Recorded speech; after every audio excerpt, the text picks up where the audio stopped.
Hello everyone, मैं आप सबका आपके अपने यूट्यूब चैनल आसिया क्लासेस में एक बार फिर से स्वागत करती हूँ। आज हम पढ़ेंगे शब्द विचार। शब्द क्या होते हैं, इनके विषय में अध्ययन करेंगे। यदि आपको हमारे वीडियो सार्थक लगते हैं तो आप वीडियो को लाइक करिए, चैनल को सब्सक्राइब करिए और अपनी फ्रेंड्स के साथ शेयर करना बिल्कुल भी मत भूलिए। तो अब हम देख लेते हैं कि शब्द होते क्या हैं। तो शब्द की एक सीधी सी पहले डिफिनेशन देख लेते हैं, परिभाषा देख लेते हैं कि वर्णों के मेल से स्वतंत्र सार्थक ध्वनि शब्द को ध्वनि समूह को शब्द कहते हैं। यानी वर्णों के मेल से, वर्ण क्या होते हैं, अक्षर होते हैं, तो वर्ण या अक्षर से बने हुए स्वतंत्र सार्थक ध्वनि समूह को हम शब्द कहते हैं। जैसे आपका कलम है, सूरज है, चांद है, पृथ्वी है, पेड़ पौधे हैं, कुर्सी है, मेज़ है, बहुत सारी चीज़ें हैं। तो जब हम इनका किसी यानी कि वर्ण यानी ध्वनि को हम जोड़कर एक ऐसा शब्द, एक ऐसा ध्वनि समूह बनाते हैं जिससे कि हमारे मन में वो अगर प्रत्यक्ष रूप से समक्ष ना हो तो भी हम जान जाते हैं कि मुख्य व्यक्ति क्या कहना चाह रहा है। अगर कोई कह रहा है सूर्य, तो सू, रा, या ये सब मिलके बन रहा है तो आपके दिमाग में, आपके मस्तिष्क में सूर्य की छवि बन जा रही है, यानी एक सार्थक अर्थ दे रहा है। ध्वनि समूह भी है, स्वतंत्र भी है, सार्थक भी है। तो ये क्या है, आपका एक शब्द है। ठीक है, तो ये अब हम देख लेते हैं शब्द के प्रकार। तो शब्द के प्रकार क्या है? शब्द दो प्रकार के होते हैं, एक होता है सार्थक शब्द और दूसरा होता है निरर्थक शब्द। तो अब हम एक एक करके इनको भी देख लेते हैं। तो मैंने जैसे अभी आपको बताया कि ये जो शब्द होते हैं, शब्द के दो प्रकार हैं। तो एक होता है सार्थक शब्द और दूसरा होता है निरर्थक शब्द। तो सार्थक शब्द क्या होता है, इसके विषय में हम पहले अध्ययन करेंगे। तो ये जो सार्थक शब्द होता है, ये आपके ऐसे शब्द होते हैं जिनसे कोई अर्थ निकलता हो। जैसे गुड़िया है, पुस्तक है, चित्र है। जब आप इनका नाम लेते हैं, इनका ध्यान आता है तो आपके मस्तिष्क में इनकी छवि उभर कर आ जाती है। तो ये का, रा, या, बड़ा की मात्रा, छोटी ए की मात्रा, यानी मात्राओं के रूप में जो ये स्वर होते हैं, इन सब को मिला के, ध्वनियों को मिलाकर जब शब्द बनते हैं तो वो सार्थक होते हैं। और जब इस तरह से कि कोई इस तरह के अक्षर या ध्वनियों को मिलाते हैं जिनसे कोई अर्थ नहीं निकलता, जैसे का, खाला, खल, कखल का कोई अर्थ नहीं निकलता है।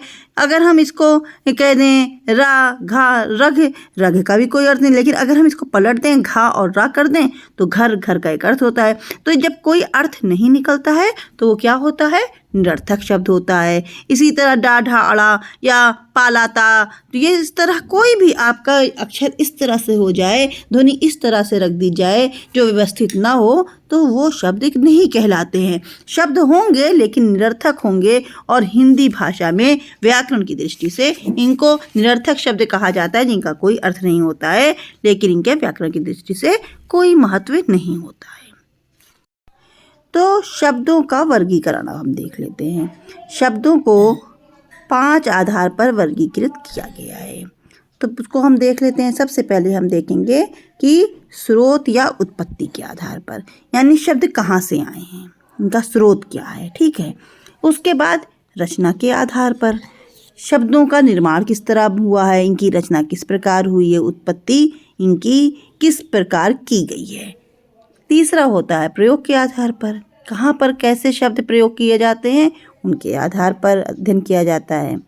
शब्दों का क्या अर्थ है, कहाँ पर किस शब्द का प्रयोग किया जाता है।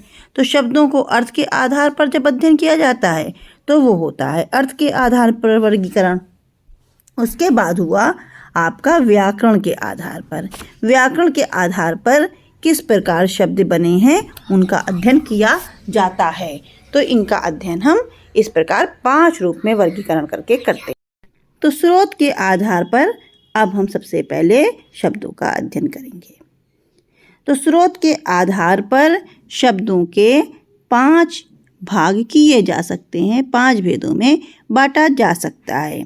सबसे पहले आपका आता है तत्सम शब्द, उसके बाद तद्भव शब्द, देश शब्द, विदेश शब्द और संकर शब्द। ये 5 प्रकार के शब्द होते हैं स्रोत के आधार पर। अब हम एक एक करके इनका भी अध्ययन करेंगे। तो सबसे पहले तत्सम शब्द। तत्सम शब्द क्या होते हैं? ये वे शब्द होते हैं जो मूलतः संस्कृत भाषा के शब्द हैं।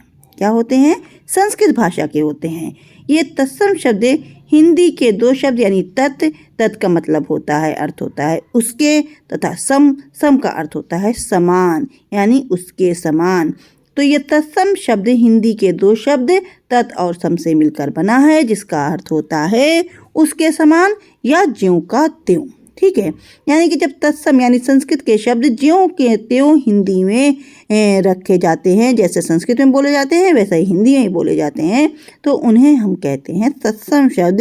ये क्योंकि संस्कृत के में उपयोग किए जाते हैं और जिस प्रकार संस्कृत में किए जाते हैं उसी तरह वैसे का वैसा कोई भी बदलाव ना किए बिना, किसी भी परिवर्तन के बिना उनको हम हिंदी में रख लेते हैं। जैसे श्रमिक, अज्ञान, क्षण, मयूर, अग्नि, ये सब क्या है? ये सब आपके तत्सम शब्द हैं।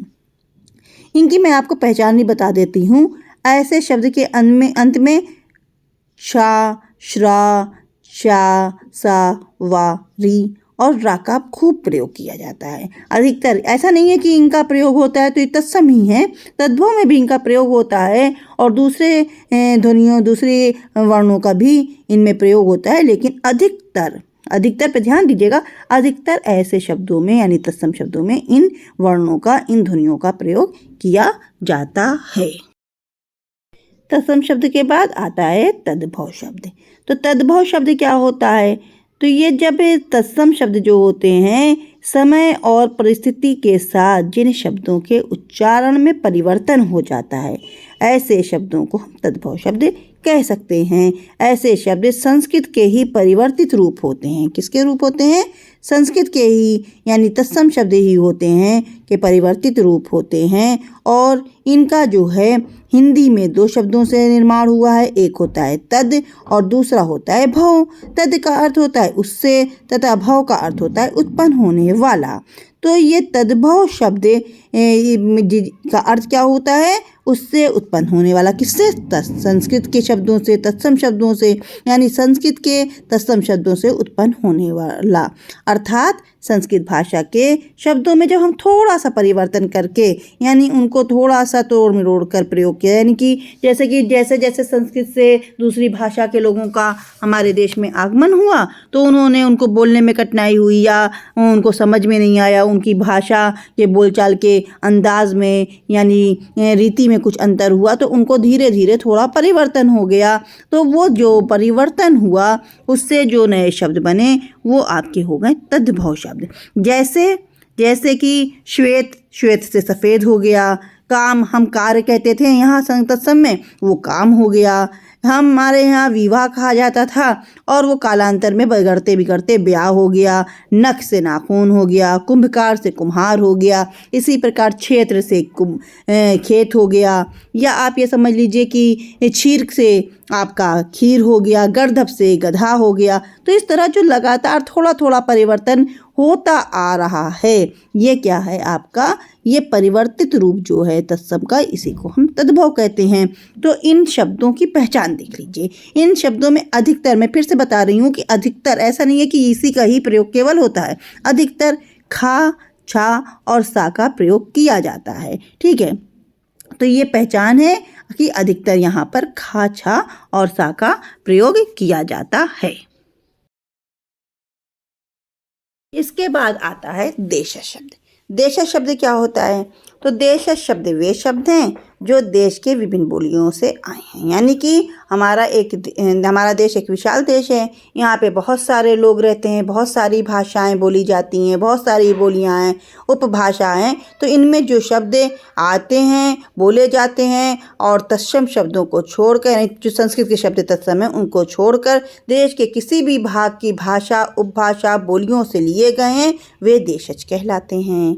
तो देशज शब्द क्या है? जैसे खटिया है, लोटा है, खिड़की है, रोटी है, इसके अतिरिक्त आपका जुग्गी है, पगड़ी है, पेट है, लात है और थूक है, थप्पड़ है, ये सब क्या है आपका, ये सब आपका देशज शब्द के अंतर्गत आता है।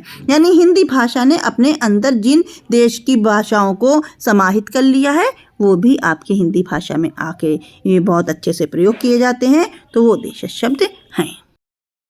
इसके बाद आता है विदेशज शब्द। ये विदेशज शब्द क्या हैं? तो विदेशज शब्द भारत में समय समय पर विदेशियों ने आक्रमण किए, आपको पता है। विदेशों से व्यापारिक संबंध थे हमारे देश के। इसके अतिरिक्त बहुत समय से हमारे देश में लगातार शरणार्थी भी आते रहे हैं। तो और अपने साथ वो क्या लेकर आए हैं, चाहे वो आक्रमणकारी रहे हों, चाहे व्यापारी रहे हों, चाहे शरणार्थी रहे हों, ये अपने साथ क्या लेकर आए, अपने देश की सभ्यता और संस्कृति और भाषा को लेकर आए। तो हम भाषा की बात कर रहे हैं, तो इन भाषाओं के यानी कि जो ये लोग आए विदेशों से, ये जब अपने साथ अपनी भाषाओं को लेकर आए तो उनमें से कुछ ऐसे शब्द थे जो हिंदी के अपने अंदर समाहित कर लिया, वे विदेशज शब्द कहलाते हैं। तो जो भारत में जैसे कि अंग्रेज़ी व्यापार करने आए तो वो अपने साथ अंग्रेज़ी लेकर आए, ठीक है। और ये जो तुर्की हैं, फ्रेंच हैं, चाइनीज़ हैं, ये सब क्या है, व्यापार के साथ साथ अरबी फ़ारसी के शब्द, ये सब कहाँ से आए हैं, ये विदेशों से आए हैं। तो अंग्रेज़ी शब्द क्या है, जैसे कॉलेज है, डॉक्टर है, पुलिस है, कोर्ट है, ये सब आपके अंग्रेज़ी विदेशी शब्द हैं। अगर हम अरबी और फ़ारसी की बात करते हैं तो अरबी में बगीचा है और बर्फ़ है, या और भी बहुत सारे शब्द हैं जो अरबी भाषा से आए हैं। जैसे मैं आपको कुछ और उदाहरण बता देती हूँ। खून है, कसूर है, गरीब है, ख़त है, सख्त है, नमक है, ये ज़िला है, ये सब कहाँ से आए हैं, ये सब अरबी के शब्द हैं। अगर हम फ़ारसी शब्द की बात करते हैं तो बाग है, कागज़ है, मुर्दा है, ज़िंदगी है, बाज़ार है, शिकार है, कागज़ है, दुकान, फ़ौज, बादाम, गिरफ्तार, दरोगा, रोशनदान, ये सब आपके फ़ारसी के शब्द हैं। ये बहुत बार परीक्षाओं में पूछा जाता है कि ये कहाँ से आया है। यूपी टेट हो या यूपी के कोई या कहीं पर भी जहाँ पर हिंदी के प्रश्न पूछे जाते हैं उसमें ये को प्रश्न ज़रूर पूछे जाते हैं। तो ये जो होते हैं शब्द क्या है, ये अरबी और फ़ारसी से आए हैं। इसके अतिरिक्त अगर हम देखें तुर्की और पुर्तगाली के शब्द, तो चाकू है, कैंची है, ये तुर्की के शब्द हैं।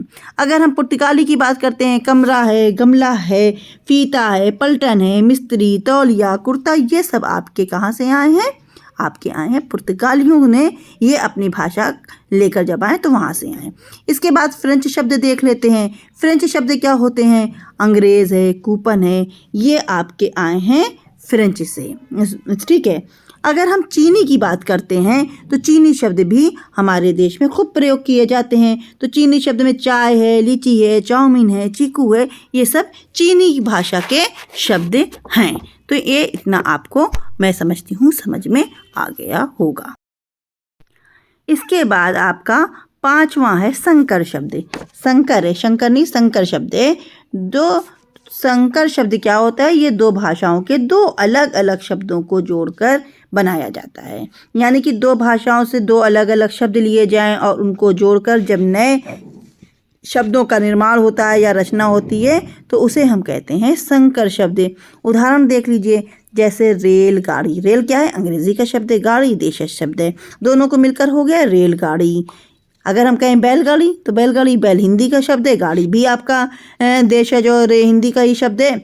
तो इसमें कोई नहीं है, दो शब्दों से जोड़ के बने हैं। लेकिन ये जब दो अलग अलग, यानी कि आपको होना चाहिए एकदम साफ, मैं यहाँ पे बता रही हूँ कि दो अलग अलग बोलियों, भाषाओं, उपभाषाओं से जब शब्द मिलते हैं उनको संकर शब्द कहते हैं। कई बार इस तरह के प्रश्न किए जाते हैं कि एक डाल देगा जो उनका संकर शब्द होगा और दो या तीन जो डाल देंगे ऑप्शन आपके विकल्प, वो आपके एक ही भाषा के रहेंगे, तो उनको आपको छांटना होता है। तो रेलगाड़ी आपका रेल अंग्रेज़ी का है, गाड़ी देशज है। वर्षगांठ, वर्षगांठ में वर्ष तत्सम शब्द है और गांठ हिंदी का है, तो ये भी आपका संकर शब्द है। घड़ी साज, घड़ी आपका क्या है, हिंदी का है और साज क्या है, अरबी का है, तो ये भी आपका संकर शब्द है। अखबार वाले, अखबार आपका फ़ारसी का शब्द है, ध्यान रखिएगा, अखबार आपका क्या है, फ़ारसी का शब्द है और वाला या वाले हिंदी का शब्द है, तो ये आपका संकर शब्द होगा।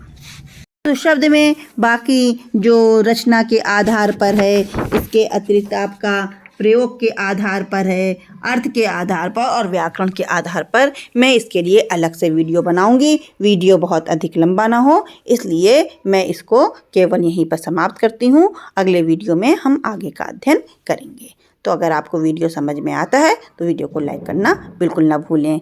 Thank you.